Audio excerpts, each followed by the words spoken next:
नमस्कार दोस्तों, आप सभी को स्वागत है हमारे चैनल में।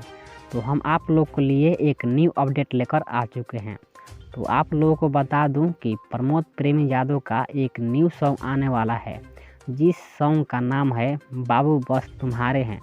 तो बहुत ही कमाल का सॉन्ग होने वाला है और आप भी हैं प्रमोद प्रेमी यादव का फैन तो वीडियो को दिल से लाइक करके और चैनल को सब्सक्राइब कर लें। इस सॉन्ग को प्रमोद प्रेमी यादव और खुशबू तिवारी की बेटी की आवाज़ में सुनने को मिलेगा, जो कि बहुत कमाल का सॉन्ग होने वाला है।